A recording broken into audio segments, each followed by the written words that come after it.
Happy Monday. Welcome to the start of another new week. My name's Andrew, and you're listening to bonus episode number 24 of the Culips English podcast. Thank you for joining me for this English study session. Here at Culips, we kick off each week with a bonus episode. And in each bonus episode, I share some stories from what's going on in my life. I give you some Culips updates, and I teach you a useful expression that will help improve your English vocabulary. There's a totally free transcript that accompanies this episode, and you can get it just by clicking the link in the description for this episode or by visiting our website, culips.com, and then clicking the podcast menu and selecting the bonus episode option. The website version of our transcript is interactive, which means that you can follow the words as they're being spoken, and you can also click on any word or sentence to hear it be played again. So if you haven't checked out the interactive transcript yet, I recommend that you do that. In my opinion, it's a great learning tool. And also on our website, you'll find hundreds of other audio lessons that are designed to improve your English fluency and help you reach your English speaking goals. So if you're looking for great English learning content to study with, we've got you covered, and you can find all that you need on our website, culips.com. Well, I'm really happy that I'm able to release a bonus episode this week. For a moment there, I thought I wouldn't be able to. And the reason for that is I usually work on Culips from Friday to Sunday, and sometimes on weekday evenings as well, but for the most part, I dedicate my weekends to working on Culips.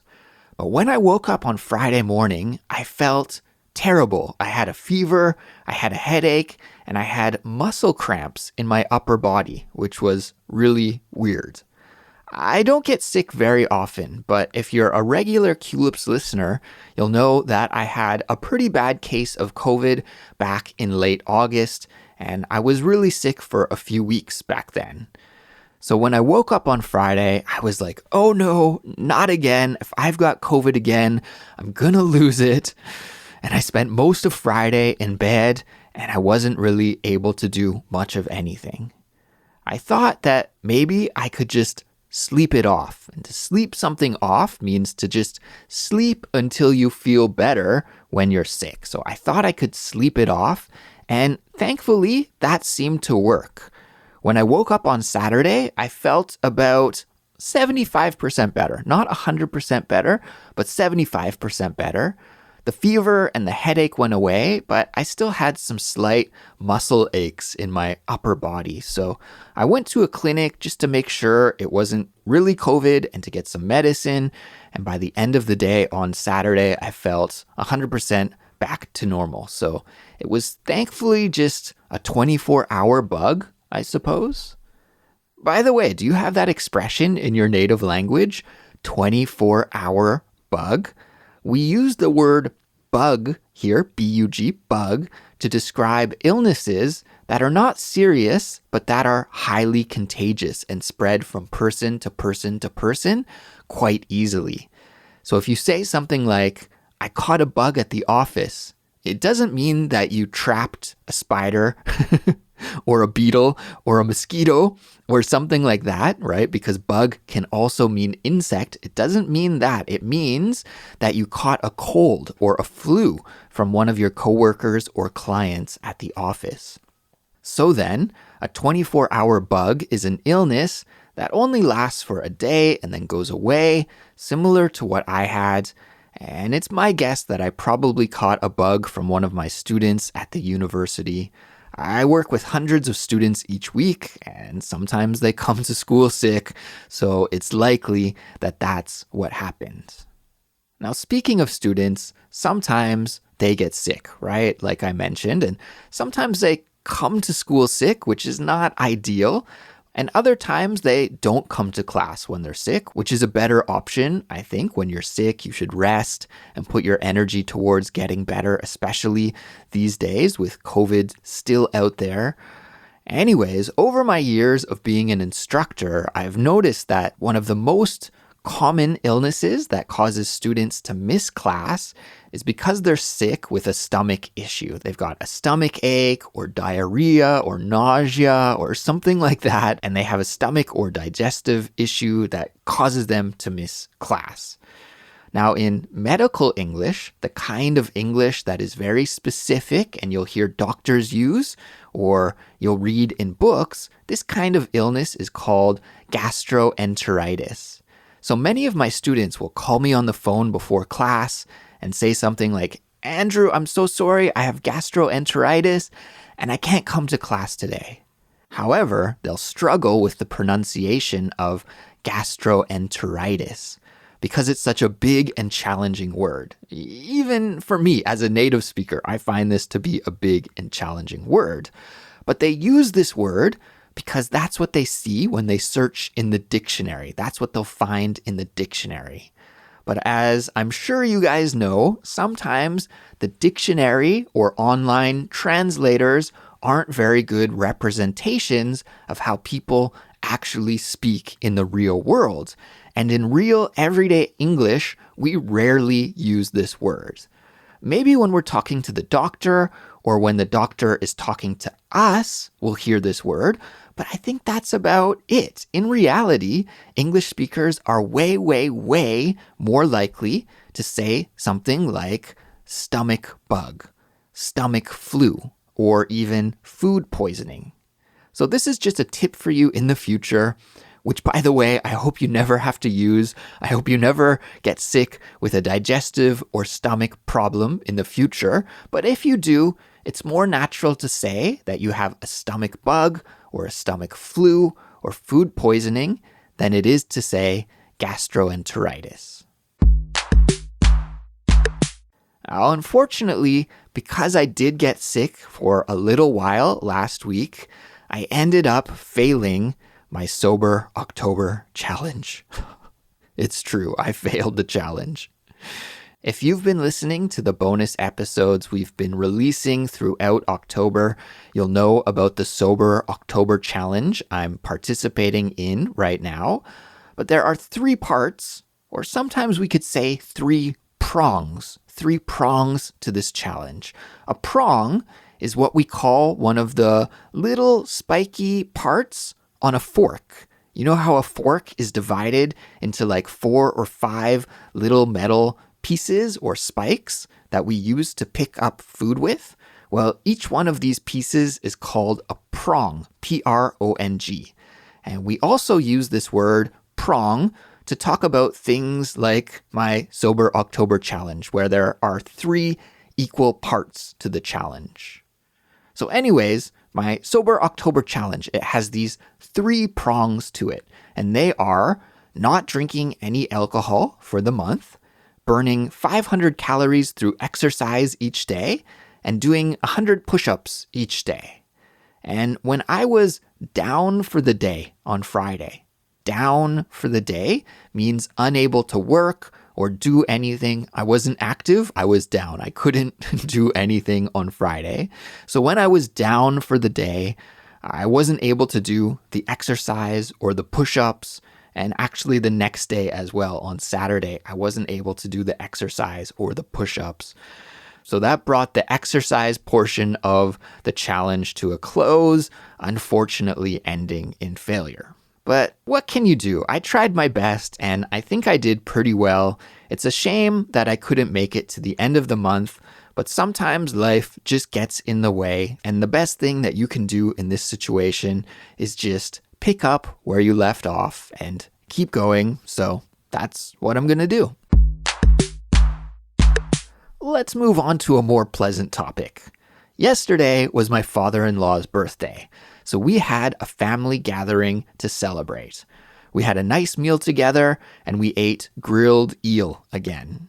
You may remember that we had grilled eel last time we had a family get-together, but it was just so good that we decided to eat it again, and everybody in the family really enjoys it.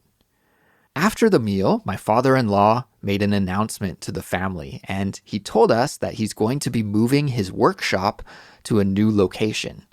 He's an electrician and he runs his own business, so he needs a workshop in order to do his work. He then asked if we'd like to take a look at the new workshop, and of course we were down. We said, yeah, we'd love to. So we went and we checked it out, and it was really cool. It was in a kind of place that I've never been to before or even heard of before.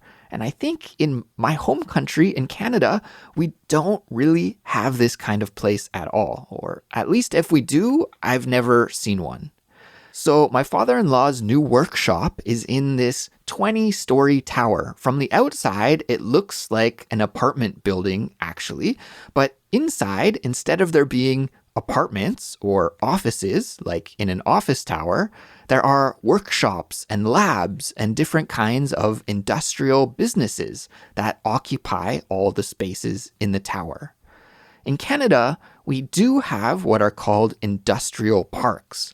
And probably in your country as well, there are industrial parks.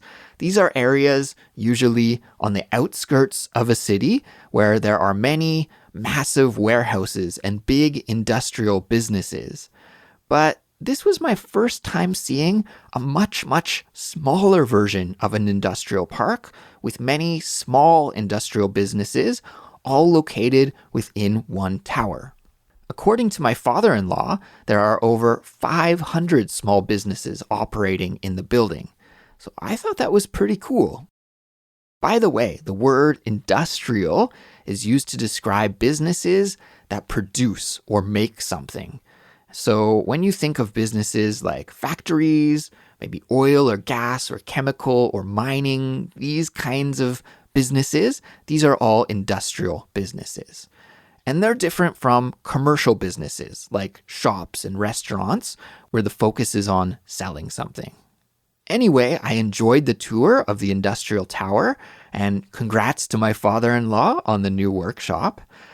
After getting married last year, one of the cool things I've gotten to experience is exactly this kind of thing. If I were just a single Canadian English teacher working in Seoul, I'd never get to go to this kind of place and take a tour of it. But now that I'm married to a Korean woman and I have a Korean family, I get to tour and see some of these kinds of places that I'd never have access to otherwise, or I'd never even know exist. So it's kind of a nice perk, and I think it's pretty great. Before we get to the vocabulary lesson, I'd like to share some Culips updates with you quickly. Last week, we released a new Real Talk episode where Cassie and I teach you about how to call 911 to get help from the fire station, police, or hospital if you're in an emergency situation.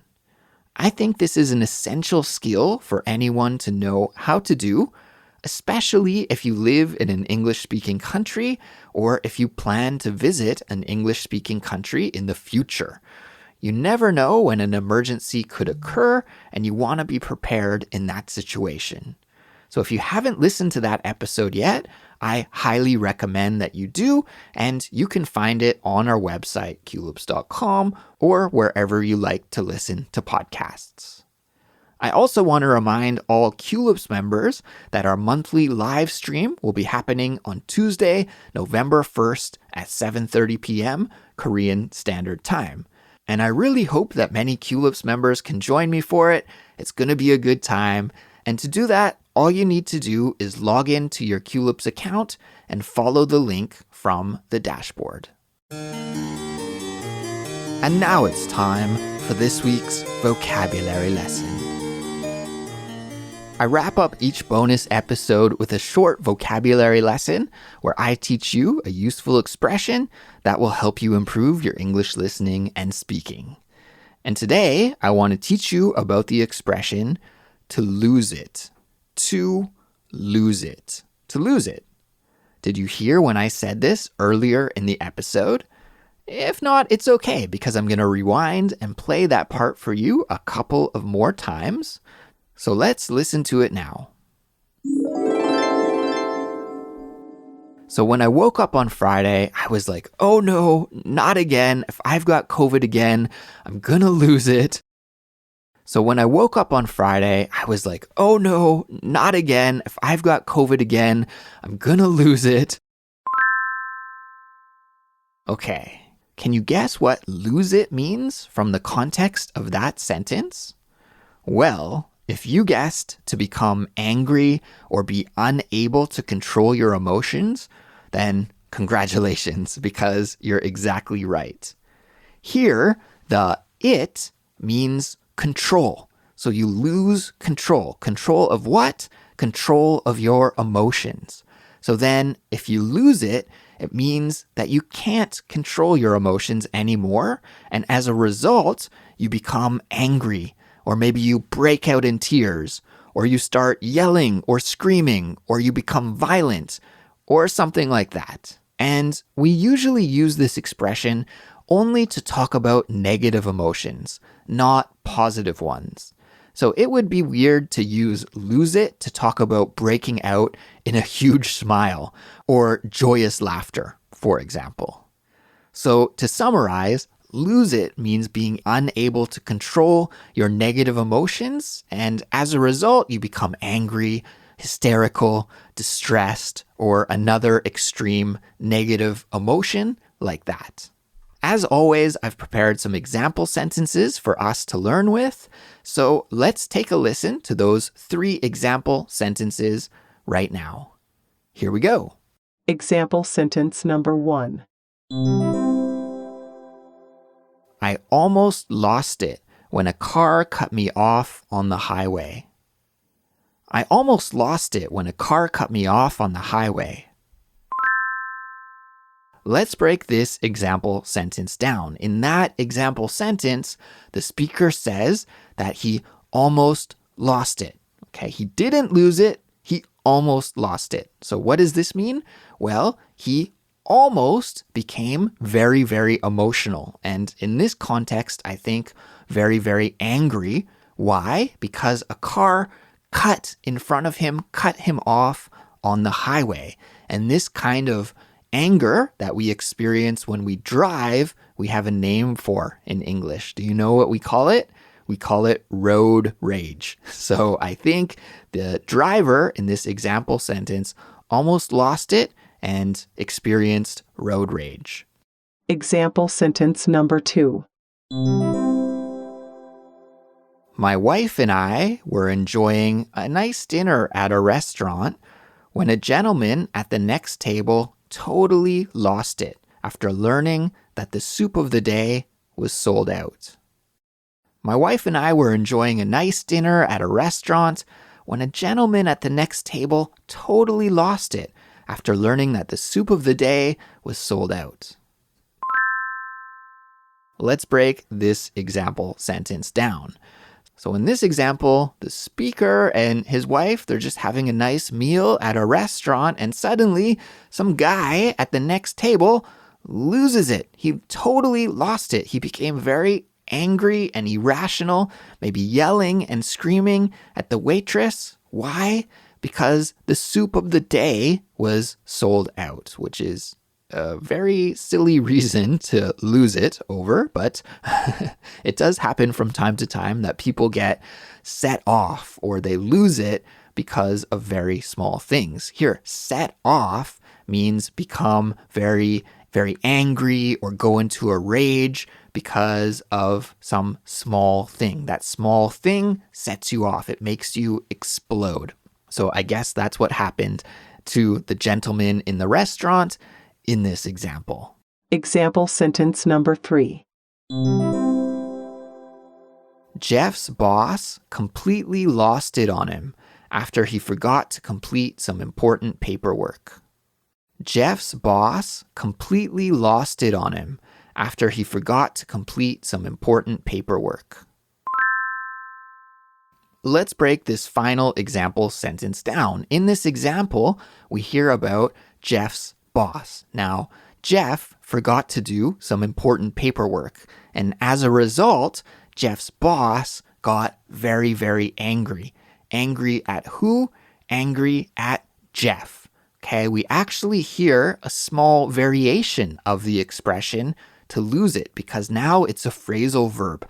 To lose it on someone. And that means that when you lose it and that anger or that rage is not just in general, but specifically directed towards one person. So Jeff's boss completely lost it on him, completely lost it on Jeff. It means that Jeff's boss became very angry at Jeff because he forgot to do this important task. That's it for this bonus episode, everyone.